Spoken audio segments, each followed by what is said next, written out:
Welcome everybody to the Banyan Books podcast. My name is Ross McKeechee, and today I'm in conversation with Lorie Dechar, and I'm really excited to have her here. Thanks for joining us, Lorie. Oh, it's really nice to be here. It's great to be with you, Ross. And before we get into Lorie's formal introduction, I'll just make a few announcements. First off, though we have people joining us from all around the world online, the physical location of Banyan Books, which is at 4th and Dunbar in Vancouver and Kitsilano, is on the traditional unceded territory of the Coast Salish peoples, which includes the Musqueam, Squamish, and Tsleil-Waututh nations.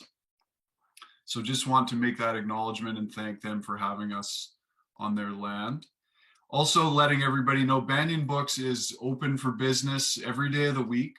And if you haven't been into the store, please go and check it out. It's Banyan's 50th anniversary year this year, which is really amazing. 50 years since 1970, Canada's leading spiritual and healing resource, and an independent bookstore that's been able to survive through the ups and downs.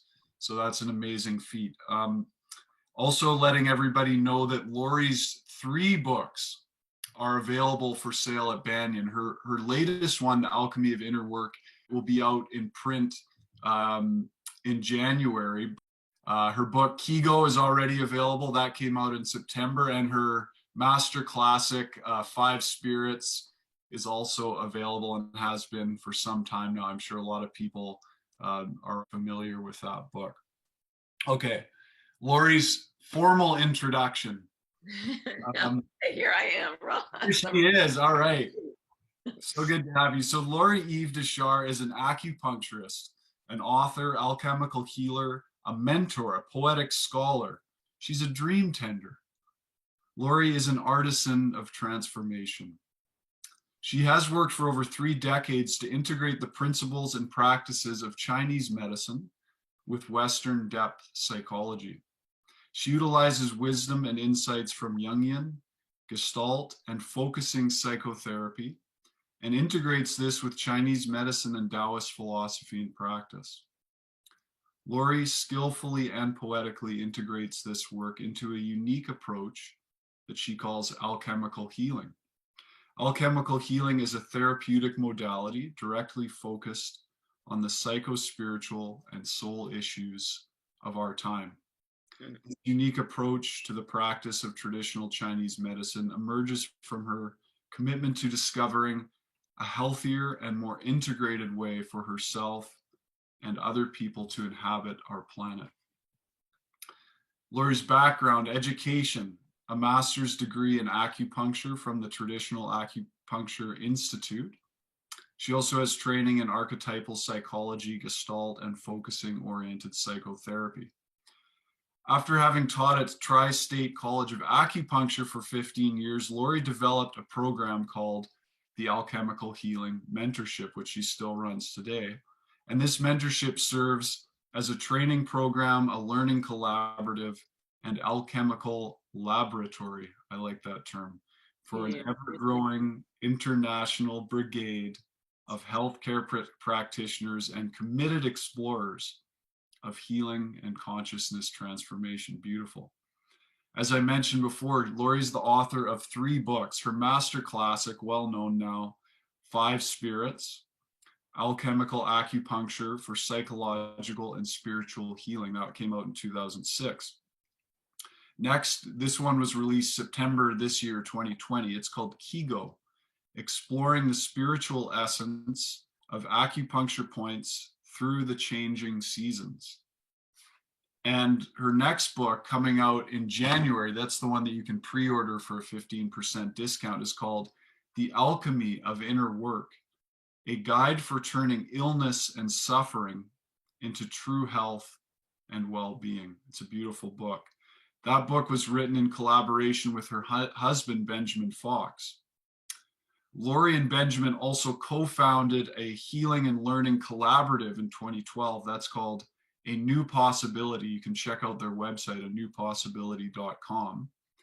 And Lorie is now mentoring various practitioners while also integrating the vision of her and Benjamin's work into a wide array of online courses that will facilitate conversation and activism around critical issues related to personal and planetary healing. I got a chance to chat briefly with Lorie on Friday leading up to this. That was really sweet. And it was really clear to me where her passion lies. That's in driving outer change in the world through focusing on inner work, personal inner work, which she calls alchemical healing. So everybody, please join me in welcoming Lorie Dechar. Lorie, thank you again for being here. Wow, Ross, thank you so much. It's lovely to be here with you and to talk about the things that I really do care about so deeply. And it's always fun to hear yourself described and talked about. I'm like, that really me. And the 3 decades part, now it's like almost actually closer to 3.5 or 4. And I'm like, wow, yeah, and I just try and take it all in. But Yeah. Thank you for that introduction. Oh, you're welcome. And, a lot of people around the Banyan community are familiar with your work, especially your first book, Five Spirits. And so there was a lot of kind of excitement about having you on the show. So thanks. I'm excited to be here. That's great. And where are you joining us from today? I'm actually in a little town called Nyack, which is about 40 minutes north of Manhattan on the Hudson River. And this is actually my clinical office where I've been treating people for, this office, 15 years. It's a little yellow room with a lot of magic happens in here. And it's a nice place for me to be chatting with you from. Oh, beautiful. That's where it all happens. Okay. Yeah. It's one of the places it all happens.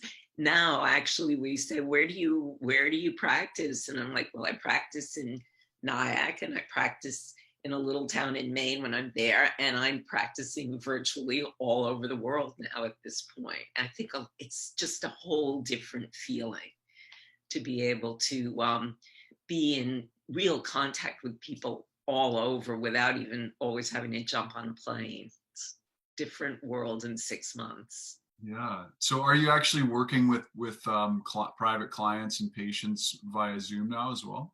A lot. Oh yeah, a great deal. I work with people. I do a lot of supervision of practitioners, as you said, mentoring groups, and through our website we have courses and monthly meetups, and so all of that's virtual at this point. And I do also work with people virtually. Of course, you can't use needles, but later in our conversation, we'll talk about some of the other options about moving chi that are available, whether you're in person or virtual or in a group or on your own.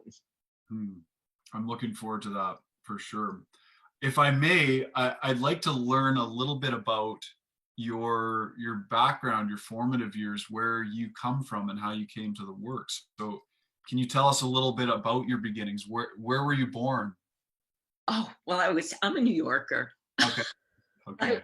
I come from that sort of, my family's from Eastern Europe. Let's see, my dad came from France, sort of refugees, immigrants coming to America. I'm first generation in that line. I was born in New York and I grew up here, but we've been living up on a little town in the coast of Maine for part of the time for probably the past 20 years. So I'm up there part-time and down here, and then wherever else I'm supposed to be, show up there. Okay. And so what were your parents like growing up, and what was your family situation? Did you have siblings? Well, I did have 2 brothers who are much older than me, and wonderful, great to have brothers. It's great to be the youngest girl in a family with 2 big brothers. That was a real plus. But I think the big influence for me, actually, you asked that question, was that my family, my father and my uncle were these sort of renegade artists, mystics, kind of a tradition of intellectual European Jews, I would say, that had a big influence on how I saw the world. And I'm really grateful for it. Art and mysticism. My uncle was a translator of theosophical texts, and he was the person who taught me to meditate when I was 9 or 10, I think. He said, I remember it. I remember he was visiting us, and he was sitting in the living room, and he said, I'm going to teach you how to get quiet. I was 10. I loved him so much, and he sat there and he said, all you have to do is just sit quietly and ask yourself, who am I? And we sat together and we just asked that question. And I guess in a way, I've probably been asking that question ever since, really, Ross. I think I really do credit my uncle. His name was Paul. And I credit him with being my first teacher. I actually have written about that. Yeah. Wow, that's beautiful. Yeah, I mean, there was obviously, like for everybody, a lot of generational trauma. There were a lot of issues. It wasn't an idyllic, perfect childhood by any means. I don't know if those exist, but having that early exposure to Buddhism and beauty and art and the liberation of ideas, that's been a big influence in how I've approached my whole life. Okay. And poetry has played a big part in your life as well, no? Yes, I started writing around the same time. Everything happened when I was 10. Okay, that was the big year I for you. started writing poetry. I'd always been painting. And, I think actually these questions are leading to the really central question of why I've written the books, why we started A New Possibility, the kind of why of all of it Yes. did really start back then. Uh-huh. Which now is nearly 60 years ago, which is incredible. But yeah, I'd say the understanding that dawned on me at that time, that the way people approached or were approaching the world was very partial. Yes. Yeah, you talk about that a lot in your work about in the modern Western world how everything is compartmentalized. The body and the mind are split, and everything's split up into segments, and there's never a holistic, integrated outlook. Yes. So this kind of realizing really early on that the natural world and our bodies, I grew up kind of dancing and being in the woods, and that those places where there was some kind of wisdom or spirit, or you could go there and learn things. Mm-hmm. And I was alive at the time where so much of Western culture was in a tremendous growth spurt, and the woods where I grew up were being built over, and the pond where I skated was being filled in. And really early, that became a heartbreak for me. Mm. That people didn't seem to be understanding that there was a kind of magical soul presence everywhere in the natural world. And as a young person, I mean, it was a painful realization for me to see that this was happening, and I couldn't seem to stop it. And that desire to bring a different kind of awareness to how people were interacting with the natural world, but with themselves, with their own bodies, and with each other, That began when I was really young and just kept growing. Just kept growing. Yes, and eventually brought you to acupuncture, Chinese medicine, Taoism. How did you come upon that work? Yeah. So, I mean, I think that there was a little skip there because from the time when I was 10 that we're talking about, what increased through my teens, and I think for a lot of people in my age living through the 60s and early 70s, um, turned into a kind of, I have to say, a kind of simmering rage. Right. And in my early 20s, I was really became a very engaged environmental and feminist activist. And like now I was thinking about this today that in my 20s I remember going down to DC with a bunch of women, and our action was that we brought these big baskets, kind of like the flowers I have behind me, but we filled these baskets with flowers, and we had poetry broadsides. This is really, I was like 23, 24. And we went down to the Pentagon, and I have old pictures of us, this bunch of hippie women, like in our costumes, and we put these flowers, baskets of flowers and poetry on the steps of the Pentagon. I kid you not. Like now, I think we literally went up the steps, left the baskets, and went and did our little, anti-nuclear peace brigade in Washington.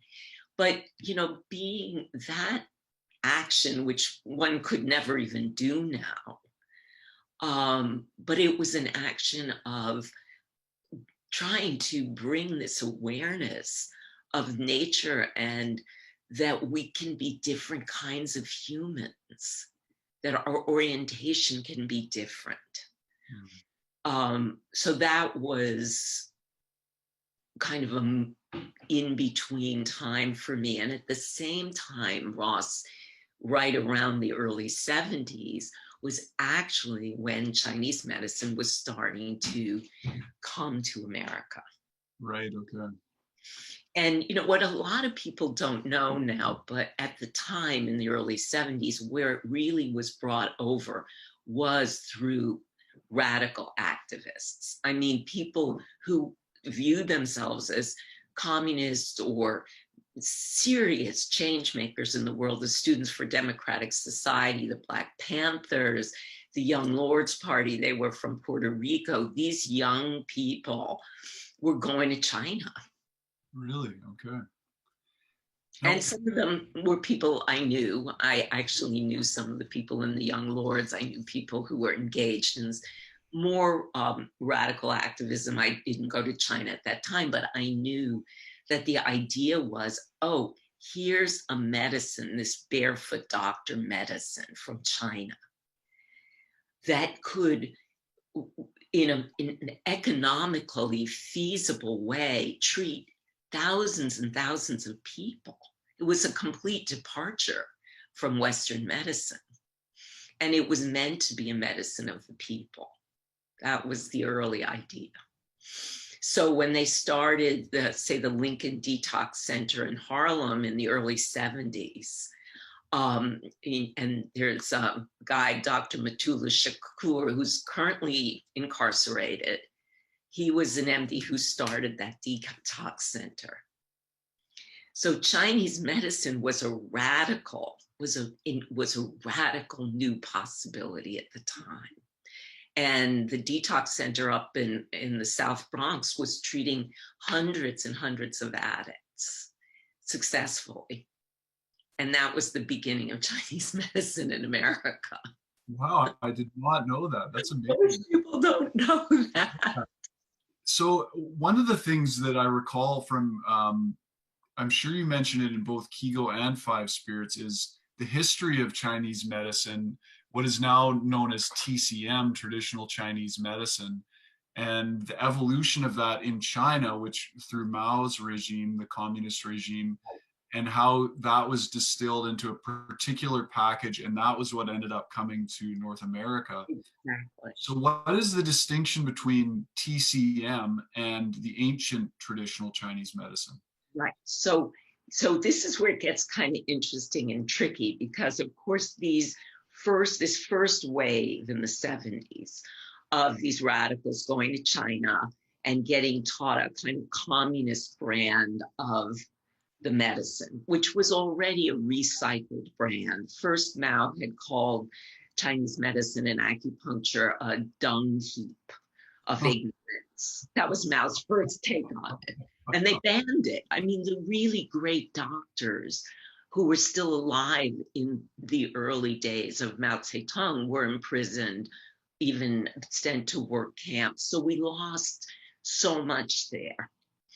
But then he realized, in the 60s, wait a minute, there's more here. This is actually a powerful medicine that could be available, readily available. And they developed the barefoot doctor system, which is the basis of a lot of what got brought here. It was a very, they sort of took out all the spirit and the soul components. And certainly in communist China, people weren't supposed to have any psychological issues. Or if, as long as you were working, you were okay, So this is the medicine that originally got brought here. And while it was radical and powerful, it was kind of like you got this truncated limb of an ancient, tremendously powerful ancient tree.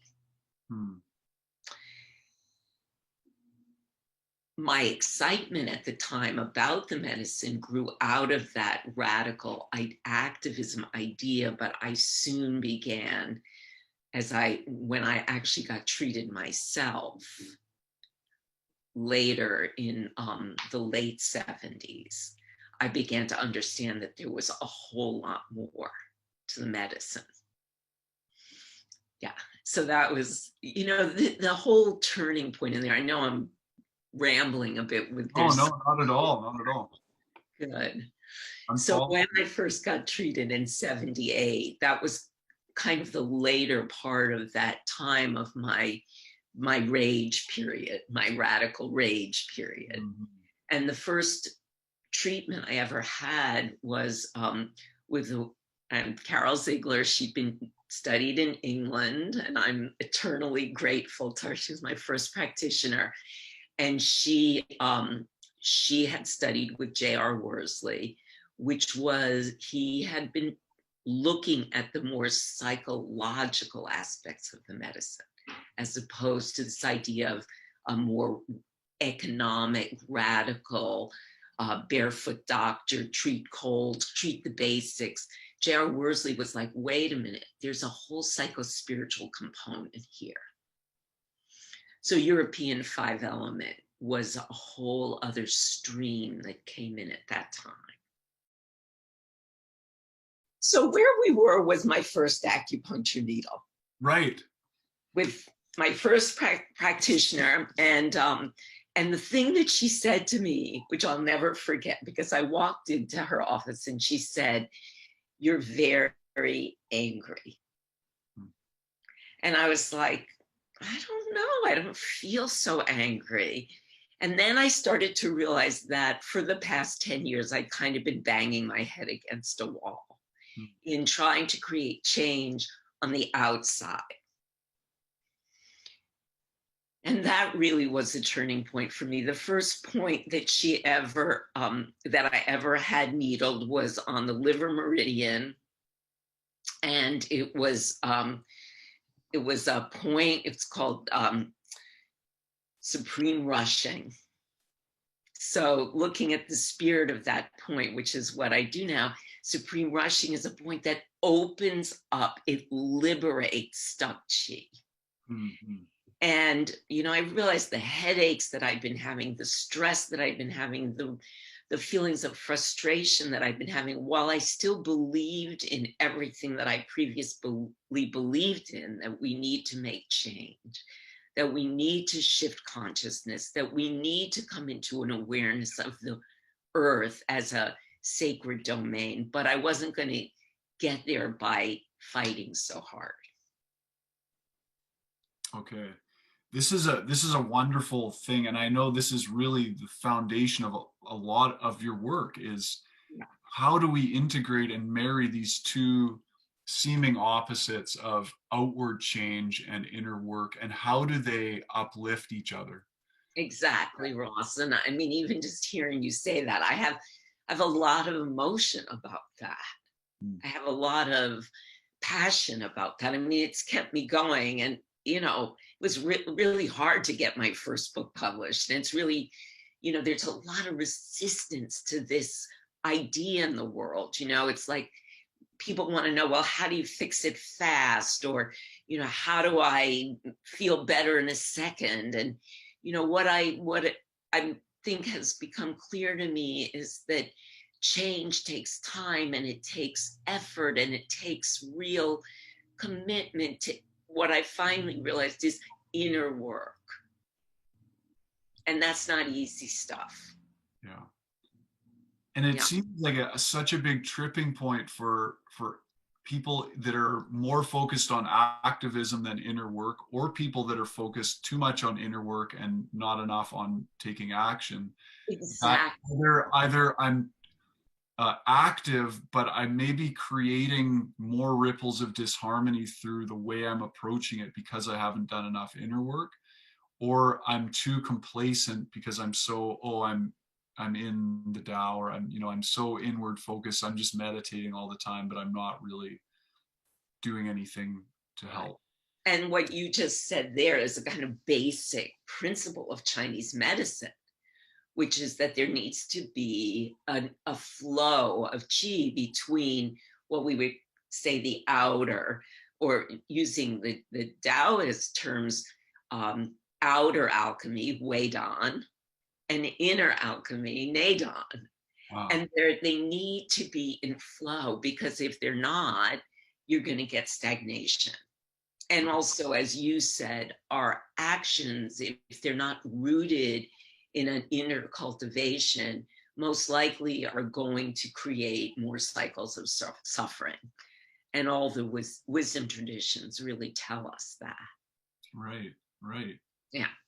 So that was the turning point for me. And my I was about 30 at the time, and soon after that I heard that there was a program starting, because I didn't know where I could learn this medicine, but I knew I needed to. The poetry of Chinese medicine, the elegance of the medicine, and this sense that I had that there was something in this medicine that could really change people's attitudes towards their own bodies, and the word I like to use is bringing the soul back into our individual lives and the world.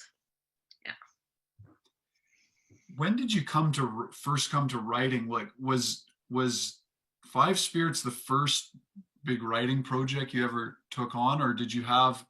You told me you wrote poetry since you were young, but how long did it take from conception of Five Spirits to when it actually was Mm. printed and published, released? That was a long, long haul. I was probably in practice about 10 years. And what I found was that I had all these really great patients who wanted to go deep, and they wanted to work on their psyches, and they wanted to work on, how could their lives be different? And I was referring them to all my psychotherapist friends.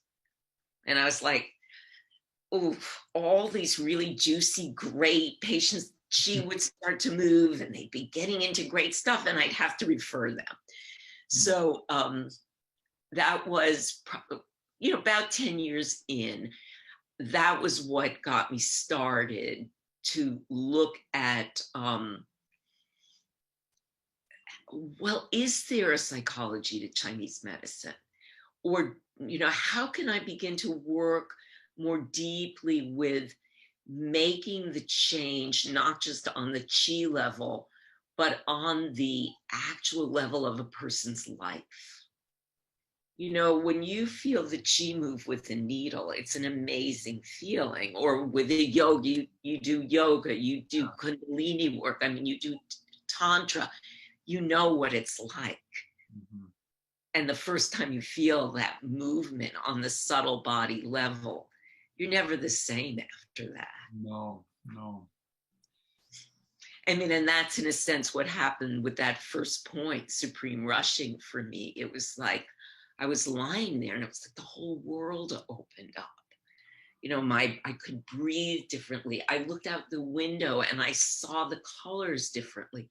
That's the power of these traditions.